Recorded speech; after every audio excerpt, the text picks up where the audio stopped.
siding lap where they'll come round to the start line again and get ready. We won't have the same formalities we did last race, but on screen we've got our weather conditions at the moment. Air temperature 28 degrees, sand or the ground temperature 30. It's a bit higher than that, I think. The wind temperature 9 metres a second, so a nice breeze, but the humidity up to around 72% here in a place we're about 2 hours outside of Bangkok, the capital of this wonderful country called Thailand. And the track layout. It's got 13 turns in it, 3 dirt sections, a couple of whoop-dees, couple of tabletops, some S-bends, and all linked in together in this magnificent facility that's a purpose-built track just for motorcycles. And we've had the local guys out here in a variety of different classes, even an adventure bike class with big GS 1200s running around and strutting their stuff and using part of the old motocross track. As we look at the results from race number 1, Simon Wilhelmsen on winning on bike number 64, Lewis Cornish on bike number 8, both of them feeling the effects of a bit of an upset tummy. Muhammad Habibullah Gabit in 3rd position with Trekorn Tantong in 4th. Then it's Hairi Zakaria there on bike number 32 in 5th position. From the Japanese rider Makoto Arai, and Daniel Hakal was in the position behind him. Then Jatura Porn taking out 8th position as we look through the rest of the field, made up of Pedro Werner, Porntep. Then it is Daniel Yunasri, and then Sang Wai Ki from Hong Kong rounding out the field, as we don't have Ivan Harry as a starter after having a little bit of a whoopsie yesterday and injuring his left hand. No brakes, but sprained it pretty badly, which forced him out of the event, which is disappointing for him to come all this way.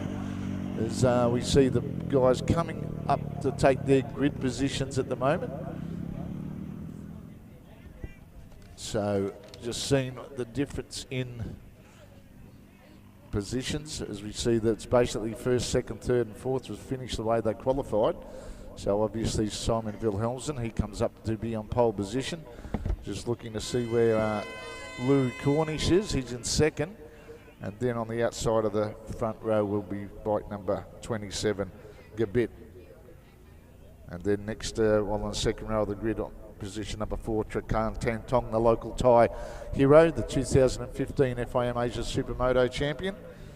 And then it's Hairi Zakaria in 5th, and rounding out the 2nd row should be, is it Makoto Arai? I'm just trying to see his bike at the moment. There comes Lewis Cornish, the last one out. Probably having a bit of a drink before he come. Welcome back, Troy. Yeah, welcome back, Braxy.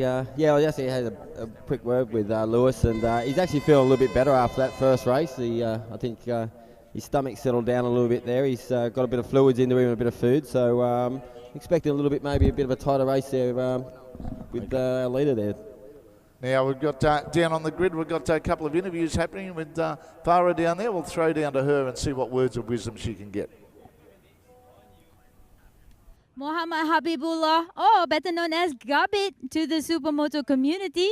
P3 for the start of race 2. How do you feel? Okay, tadi Moto 1 agak start awal tu agak lambat, very too late, and then so I catch up one by one, and about 6-7 lap, and I overtake Hairi and Haikal, and then yeah, syukur alhamdulillah I finished pit 4 position. So I tried for Moto 2 and full gas. I hope I buat yang terbaik lah.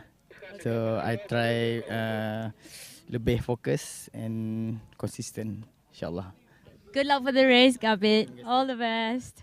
Okay, we're gonna go look for our local hero, the Thai local hero right here, Trakan, who a former champion himself, and he's gonna storm through the track, I think. But we'll get some words from Trakan. Trakan, how do you feel about this race 2, especially after a really good race 1? Yes, I will do the best in the race 2. What's the strategy going after these 2 really fast guys? And of course, you've got Gabit up in front of you. What's the strategy? It's okay. I feel good now. Yes. So what is your target right now for this race? I need to win in the AC class. Okay, well, good luck and all the best. And we're going to throw back to our two commentators, Mark and Troy. Thanks, Farah. Some words of wisdom from the lads on it. These guys painfully shy when you talk to them, but put a helmet on them and they go into a different mode, don't they? Yeah, absolutely. It's the old race ahead. You put your helmet on and you're in your own little world there, and you're basically stepping into your own little office. So, yeah, I think there'll still be a little bit of nerves. Obviously, got the first race out of the way, and everybody finished that race. So the track's actually changed a little bit there because we had the local Supermoto boys out there on the track. So I just actually ran around, done a quick lap, and just kicked off a few stones and picked up a few odd bits of bike and stuff off the track. So make sure these guys don't get flicked by stones in the middle of the track. So yeah, I'm pretty happy that the circuit's ready for them to start racing race 2. Yeah, and the grid has been cleared. The warning's gone out. These guys will go and do 2 more warm-up laps before they come back and grid up again for the start of race number 2 of round number 1 here in Thailand. The Nakhon Chai Si circuit, great place, this great facility we keep saying, but there's a lot of countries that wish for a bike-friendly facility like this to be able to go and play on. Yeah, absolutely. Like I said before, we've done a lap of the track actually into the first dirt section in between the second and the third whoop. Right where the guys are landing, the track's actually starting to break up a little bit there, so hopefully it'll hang together for this race. The back straight, yeah, it looks pretty good. Middle section looks like okay, the jumps are holding up together, so looking forward to a fantastic Yeah, race. I suppose the question is, can anybody really stop Simon Wilhelmsen? He was just in such a dominant form there, and both him and Lewis Cornish suffering effects of a tummy bug, and makes their efforts all the more remarkable. They were dehydrated, they would have had no energy whatsoever to try, and it would have just been all on autopilot a lot of the time, wouldn't it? Yeah, well, a lot of the time in the first race, you really can't give it 100%. You've got to save a bit of energy for that race too. You've got to do later in the day. So as we hear the revs building and click in gear as they head off, which you see on 23.tv, going live all around the world. Welcome again to this first round of the FIM Asia Supermoto Championship at Circuit Nakhon Chai Si. Great little layout they've got here, purpose built, same track they used last year, and it's going to be a permanent fixture on the FIM Asia Supermoto Championship for at least for the next 2 years anyway. They've locked that one in, and I know there's talks with the various other countries around the Asian region that are keen to get on board and have this in their own backyard, because it is growing in stature. And I've noted there's a few international riders from America, Australia and Europe that are looking closely, maybe coming back in 1 or 2 trips there, and maybe getting just that little teaser for it. And it's not only coming out here to race, it's the whole coming in new cultures, seeing different cultures, meeting different people. if you notice there, Braxy, on the start line, some of the riders, they jump off the bike and get to the front and pull the bike down, and they actually lock the front forks down. That's actually so they can launch the bike off the start line a little bit easier without the front wheel launching into the air. Gives a bit more forward push on the as they let the clutch out. So pretty much most of the bikes have them fit. I know some of the guys at the back there don't seem to have them, but the front 2, 4, 5, 6 guys I can see with that locking system on the front forks. Yeah, and it's more and more popular. Like you said, keep the front wheel down. Look, the eyes, temples are pulsing at the moment, sweat building in the back. Lights are on. Race 2 is underway, and again Wilhelmsen gets a rocket start, but I tell you what, Lewis Cornish is trying there, but again he did exactly the same thing in that start with Wilhelmsen cutting across from the Lewis is outside. having to go up the inside there. He said to me he wasn't going to let him go this time. He thought he'd just save his energy for the first race and give it his 100% this second race. So I'm expecting Lewis to actually push fairly hard on this first lap, so Simon doesn't get a bit of a gap on him like he did in race 1. Well, you don't want to leave anything out there, do you? You try and let Wilhelmsen know that he's going to have a competition this year and it's not going to be all his own way. And that dust is really belting up at the moment. That wind's dropped off a little bit too, which is slowing it down from dissipating as they get up there onto the back straight. Makoto took an arrow up into the pit busy there. He's got a better start there. He's in 7th place on race 1 in the first lap, so let's see if he can hold his position and finish in the top 5. Yeah, it's, and then he hasn't got the lead that he had in that first leg, that's for sure. Looking at the rest of the lads, they come down now to the final turn for the drag down the straight and hit the brakes before they actually get to the start-finish line. They're tipping into the dirt section for the first time.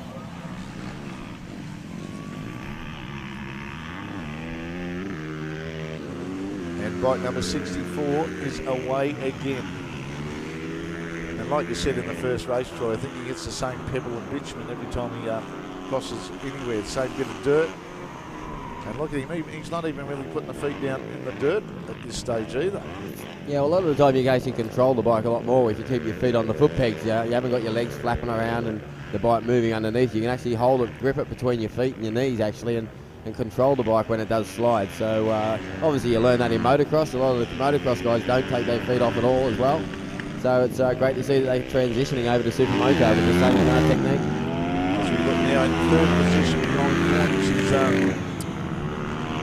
Top in third, and Gabit in fourth, and Hari Zakaria in sixth, and Makoto Arai in seventh position. Just see the gap then, it was 1.7 seconds, so it was a similar gap that he set up in the first race as well. So he goes storming past our viewing point here onto the dirt section. I'll tell you what, Cornish should want to keep his act together, or else he's going to have a bit of attention from the local tyre man. Yeah, he's actually looking like he's struggling a little bit there, although he's probably feeling a bit better. He's probably used up all of his energy there in that first race. I did speak to him just after that. He was trying to take on as much hydration as possible there. I seen his partner going down to the medical centre and grabbing some hydration. The old electrolytes. And the same can be said for Bill Helmson. And the other thing too you've got to keep in mind with Lewis Cornish, he was only in hospital a week or so ago. He got an infection in Indonesia and he was put in an isolation ward for a week. So that obviously that's going to have a big knock-on effect on his fitness. Got a cut, didn't look like much of a cut, got ulcerated and turned very pear-shaped for him, but thankfully he's recovered from that, but that would have to have a big bearing on his fitness, combined with this lack of hydration and the upset tummy he's got.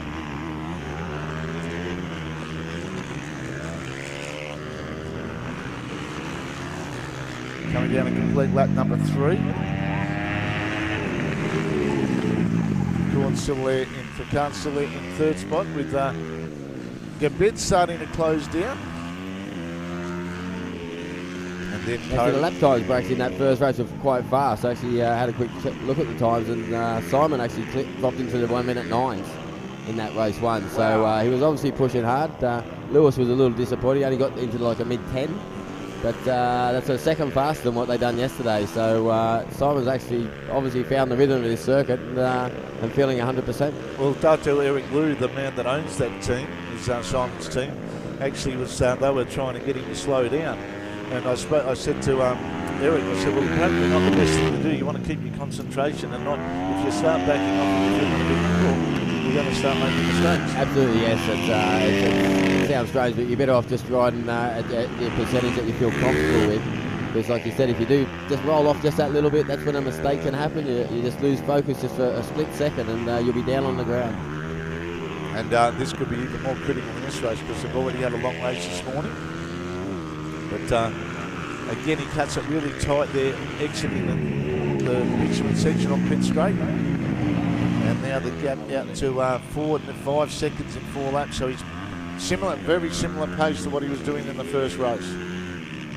Yeah, third place rider's actually hanging on the back of there of Lewis Cornfeld. So he's obviously he's found his rhythm a little bit better as well, and he's not going to let Lewis Cornish get away from him this time.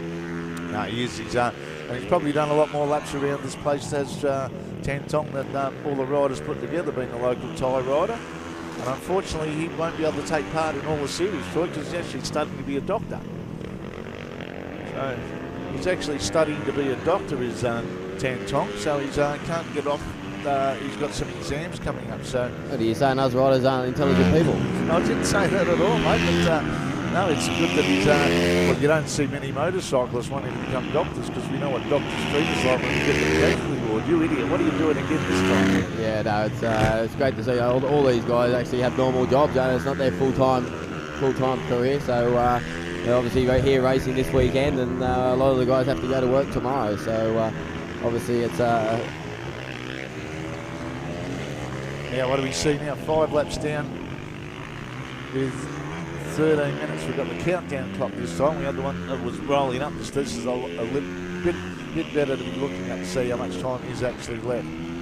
So about a quarter of the way in. Getting very dusty down in that third dirt section down there. So obviously the guys, when they're a bit bunched up, following someone, it's really difficult. But yeah, it looks like the wind's actually dropped a bit, so the dust is actually hanging around a bit now. This morning's race 1, the wind is actually blowing it off the circuit once they went across it. So boys might be struggling just a little bit here with a bit of visibility as well.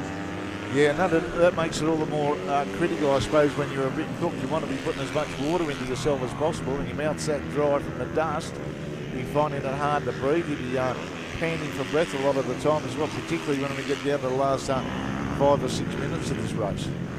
Yeah, also the dust in the air just helps you breathe, but it also gets in your eyes, and you end up getting like dry eyes and stuff. So, and these guys are lucky, like us road racers, we actually have like a hydration pack on the back of our suits that we can use on conditions like this. I'm surprised a few of them haven't got a little Camelback on them. Yeah, I think it could be something that we could look into for the future. It definitely makes a difference. It's not really to have a drink, it's just that to wet your mouth so you don't get that dry mouth. And it just helps you breathe a lot easier. And your tongue doesn't feel like it's 3 foot thick as you're trying to concentrate. But I'll tell you what, there's some good little battles back down here through the field, Troy. Yeah, we've got a good group of, basically our first 3 riders, but then we've got about 3 riders there, covered within about 2 seconds. Now look at Hakal. He was, he finished 7th in the first race. He's up to 5th now, and he is getting quicker and quicker, and he's leading that pack. He's got 3 of them behind him at the moment that are snapping at his heels, but I'll tell you what, he is a very, very fast learner. Another one that you can't get boo out of because he's so we shy. just had a rider come down there in the dirt section there, so hopefully he can get the bike up and get going. He was actually running in a pretty good position there, but managed to keep the bike running and get the bike back into gear and get moving again. Yeah, it'd be getting more and more slippery out there too, wouldn't it, with this dust coming up? Just trying to pick that number up. It's a bit hard to see through the cloud of dust there.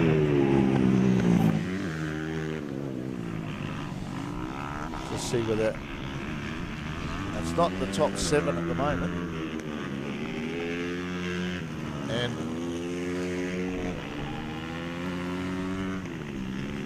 that's our back marks coming through, just trying to pick up where our leader, right number 64, Simon Wilhelmsen, is on the team DEL Michelin Racing machine. There he is at the moment, going out through the second dirt section. 6.4 seconds after 10 minutes, so about half race distance at the moment. And he's just so much aggression in his riding. He's so forceful the way he rides that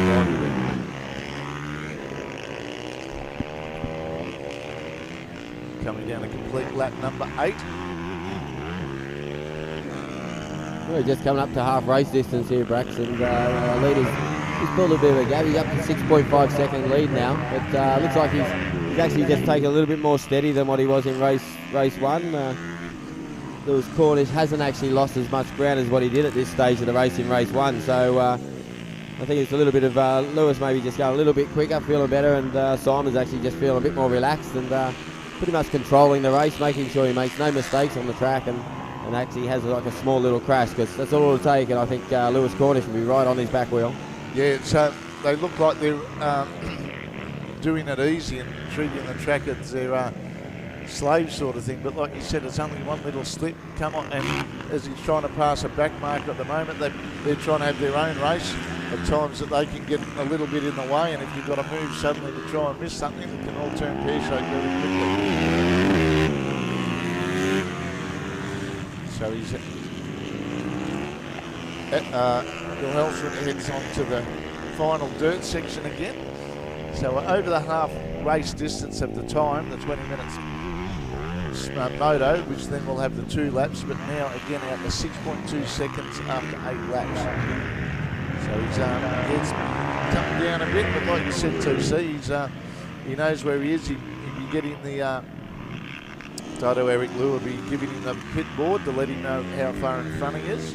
I actually just had a little bit of a look over going over the jump, and he's actually using that hairpin section there just to look across the track and see where Lewis is. So using his lap boards for sure, but visually you can actually see where he's running, and he looks quite comfortable, and he's slowly creeping away about half a second a lap from what the last 5 laps. So Yeah, there's a couple of good spots in this track where you can get a bit of a vision behind you, just a turn of the head to see where everybody is. It's a pity they haven't got any big screens around. I used to use a big screen when I was racing and just look up at the TV and see yourself on TV. It was a little bit strange, but it's like having a rear view mirror, and you sort of check out the guys behind you and see what position they're running. Maybe that'll be another innovation we'll bring to the FIM Asia Supermoto Championship.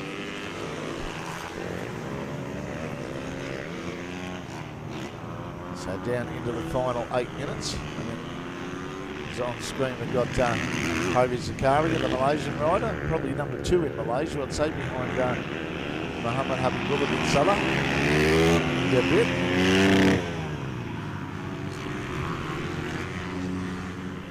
And just seeing the differences, the difference between Cornish and Tantong, that seems to be closing down a bit. That was very close there. Lewis Cornish actually gets caught a slow rider just on the transition from the dirt onto the road, and he tried to get out of the way, but there wasn't quite enough room. They almost touched handlebars, so Lewis was very lucky that he didn't actually touch, because there's not a lot of runoff area just on the outside of that corner. I think might have been just hitting the groove that he wants to too, because of his fitness and fatigue that is starting to set in. As Bill Helmson's now going through that. Yeah, well, Cornish actually caught up about half a second on that last lap, so I think Simon may have just got a bit of a back marker. Lewis got through a little bit cleaner. It looks like Lewis is actually going to catch the back marker in the dirt section again. He's watched the blue flag, so it's great to see the flag marshals doing a fantastic job there, letting the riders in front when faster riders are coming through. Yeah, and he's got another one down there. On yeah, there's our Japanese Makoto Arai just actually lost the front there going onto the transition from the dirt to the road. He's been struggling a little bit in that section all weekend, so something for him to work on. And he's back on deck again. He's got the bike going, up and running.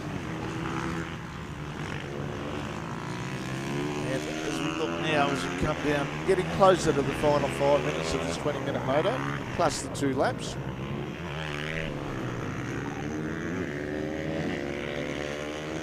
Just looking at the lap time here, it seems like it's just, as I said, someone there seems to be just controlling the race. It seems that you lose a half a second, then he gains half a second, he loses half a second. So obviously feeling very comfortable in the position where he's running in this second race. And I think Lewis is pretty much just taking the best of what he can and not feeling 100%, so he can't really give 100%. And he'd be another one to be having a little peek behind his shoulder as he came off some of the second corners too, to see where Trecan is on track, the Thai rider in 3rd position.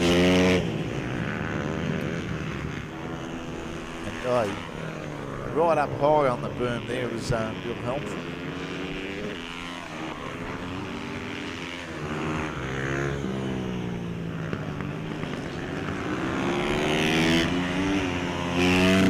And the fatigue would really be starting to set in now. It's been a big 3 days. We've had a lot of track time over the course of the last couple of days. And the half-hour session this morning for the warm-up.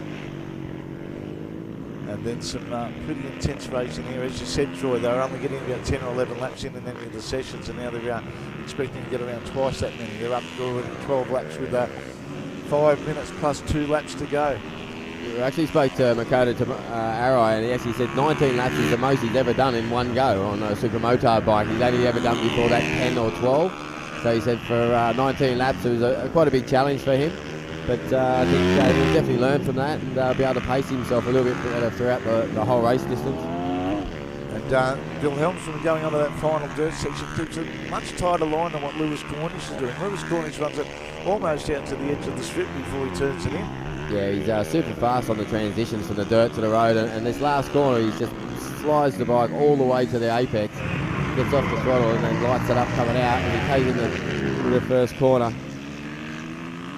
So he's 12 laps, 13 laps down now as Cornish goes through. Out to 6.5 seconds, actually a lot closer than what he was. So he's a lot closer, yeah.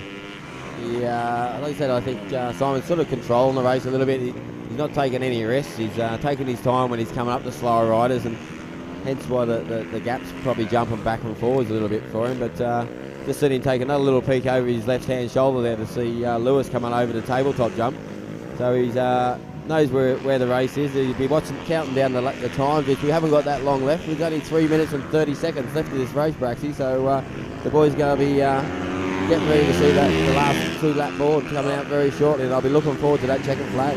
It's starting to huff and puff something severely at the moment. I know I would be out there in the moment. Just your mouth would be that dry, and yeah, it'd be a good idea to have them all in the Camelbacks just so they can get a bit of hydration, fill that up with electrolytes so they can take a sip of it as they're going on. Yeah, particularly in the dust, so you get a dusty, dry mouth, and it just makes it really hard to get as much oxygen as you can. Obviously in the dust, you're trying to breathe through your nose as well as your mouth, and obviously with the extra dust and being in these hot conditions, it definitely makes it harder to get that oxygen in and get those deep rests. The boys don't get any rest on this track at all. They get maybe a short break down this start-finish straight, which is probably all of about 5 seconds. If that, yeah. And then they're pretty much sideways on the brakes and on the throttle everywhere else. So very physical track, having the three dirt sections on this track, which is quite unusual, but it brings out another side to the racing for the guys. Yeah, it shows the guys a bit stronger in the motocross and enduro. It gives them a chance to improve themselves. I was just looking at Bill Helmson before. He's riding arms very high up and right over the front of the bike, muscling it around. Yeah, I don't think he's got too much core strength, so he's trying to use his arms and relax his stomach as much as possible.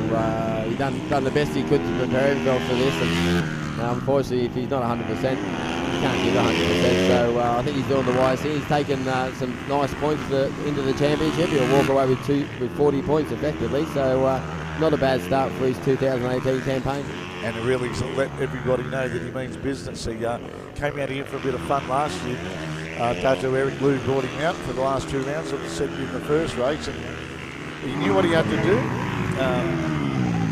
Corning's won the championship, but I think he wants to see his name engraved on it.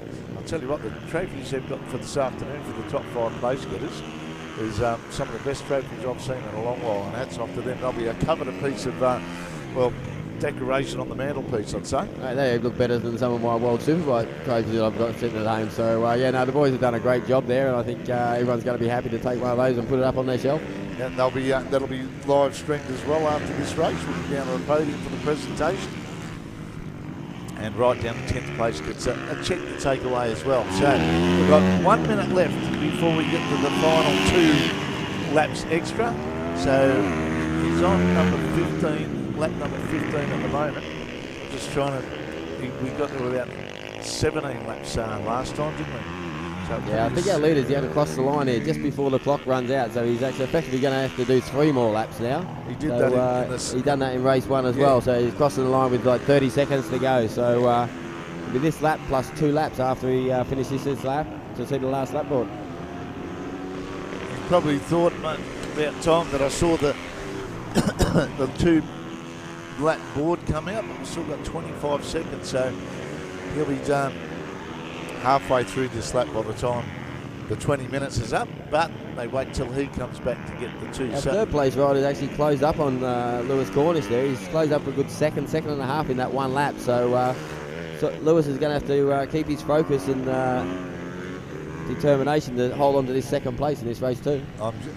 Yeah, and it just shows you how much he's misfortunate about that infection, and also getting Cook coming out here and getting sick coming out here. That he'd be really, really struggling at the moment. And Trakan Tantong in 3rd position. He might be able to do it. There's a couple of seconds in at the moment, but I'm sure that. So this lap round, he's going to see the 2 lap board to go. He's just about to come onto the start-finish straight now, just coming around the last corner. This will be a welcoming sight for these guys to see there's only 2 laps to go. Be looking forward to seeing that checkered flag being nice and smooth so he makes no mistakes. This is the most dangerous part for most riders. Your focus is down a little bit. You're feeling absolutely exhausted from riding in this heat, and you still got to try to race and keep the guy behind you. So it's going to be two good laps, I think, from all these guys. Yeah, and you can see the Lewis Cornish was coming up against a lap marker then as well. They might have had a bit of trouble getting past him. Trying to see where he is. Oh, there he is, coming back into view through the dust cloud. And just seeing where Trakan is. He's just gone over the tabletop there. So he's still about, about 50 metres behind him at the moment. But Trakan will be getting a little bit of, a bit of inspiration there to close it down again. Now it's down to under 5 seconds. So he's closing it down, but to make all that up in 2 laps, unless Lewis makes a bit of a mistake. But the man that's making no mistakes, we see San Andres on the screen at the moment, is our race winner from race number 1, leading from start to finish again. He comes out leader to take the last lap board as well, so this is, like I said, he just needs to keep it smooth and make no mistakes. He's got enough of a gap there just to roll off just a little bit, but like we said, you don't really want to roll off too much, because that's when like some more little mistakes happen, and it won't take much to end up on the ground.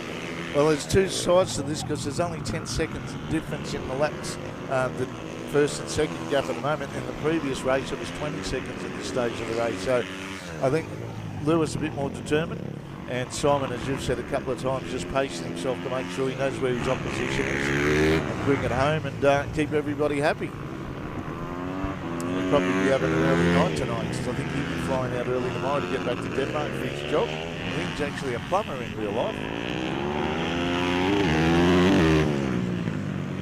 Here he comes to get the... Just about to come into the last corner, our leader here, just to take the second leg of the FIM Supermoto Asia Motard Championship. Here he comes now. The checkered flag is coming out to greet our man that's won pole position and 2 races. Well done to Simon Wilhelmsen on the Team DEL Michelin Racing Machine. So another fine victory for the young Dane. Here comes Lewis Cornish. No emotion there, he's just going... That was a great ride by Lewis. I'm proud of him, actually. I've spoken to him a fair bit. Obviously he's English, so the translation... Hey, look, Trakan Tantong, he's been looking at your videos, I think, stand-up monos. And, yeah, it's great to see the boys putting on a bit of a show for our crowd that have come out here to join us to watch this first round of the Asian Championship. And there goes Gabet, the Malaysian hero, also on the back wheel. Maybe keeping that tyre for future reference, but a great result all around. The perfect start to the year for Simon Wilhelmsen on the Husky. You can't get better than that. And 2 pretty convincing and dominant race victories here at Thornchai. And hats off to everybody that's been out there, because they've all been the same conditions that they've been racing in with the dust, and probably worse for some of the guys at the back in the first few laps, because they'd be just, until they start getting lapped, they'll be eating a lot of dirt. But, yeah, it's good to see the 2 riders there in 2nd and 3rd place congratulating each other. They've all put in a stunning effort this weekend, and it's great to see that the racing's so close and the rivalry so high. Yeah, and there's not sheep stations at every corner either. That's a good thing about it too. There's always a bit of room. You might have to make a bit of a move on them when they get past in the competition, but I've seen some great sportsmanship in this FIM Asia Supermoto Championship. They're putting on a bit of a demo there. Lewis Cornish with the seat. He's still got a bit of energy for a stand-up wheelie. Yeah, it's great to see. I think he put in the best effort he could there over the whole weekend, considering he wasn't feeling too well. He was struggling a bit with the jet lag as well, as was Simon. So both those top riders put their great effort, as all the other riders as well. It's great to see all our riders made it to the checkered flag, and no crashes at all. So well done to the boys. Yeah, that's especially in these hot and dusty conditions, as you said. They're putting on a great show for the fans who will be watching on 23.tv live around the world in the live streaming. And it's good to see that they're having a bit of fun and games out there to celebrate what's been a marvellous weekend here for the opening round in Thailand. And I'm sure their teams will be down there with probably a bucket of ice to throw down the back of the neck, and also some much needed lubrication. There'll be a bit of lubrication coming for a fair time tonight. Yeah, might be time for a couple of cold frosties, I reckon, there, Brax. A couple of frosty treats, why not? Bit of brown lemonade, never hurt anybody. I can see the boys down there in Park Ferme. They've got their helmets off now. They actually, you can see that how hard they've been working. They're absolutely dripping with sweat. You can see Lewis just pulling in there into the Parc Fermé now. He's obviously very excited. He can't not be happy with 2 solid second places. Yeah, I was going to say it's a good start for the season start for the defending champion. Obviously, everybody wants to win the race when you're at that level, but you've got to take the points you can when you're not doing anything too outrageous. But here we go as we look on screen. There's a review of our results with Simon Wilhelmsen winning by 11.4 seconds, some 10 seconds less distance than what he had over Lewis Cornish, and Trikan Tantong in 3rd position. And as we scroll through, then it was Gabit in 4th, Zakaria in 5th, then 3 Malaysians in a row. So that's a really good fill with Michael there in 6th position. So there's been a couple of standouts this weekend. I'd say he's one of the main ones that have been up there really doing well and improving and taking chunks of his lap times out every time. Yeah, session by session, Brax. Like you said, he went out, he's chipping away 2-3 seconds each time, and feeling pretty happy with his achievements over the weekend. He's obviously got a lot to learn, but he's racing one of the best championships to do that, to learn. And we might get ready and take a little break with the graphics and head down to the podium ceremony. Yep, nice one. Thanks, Braxy.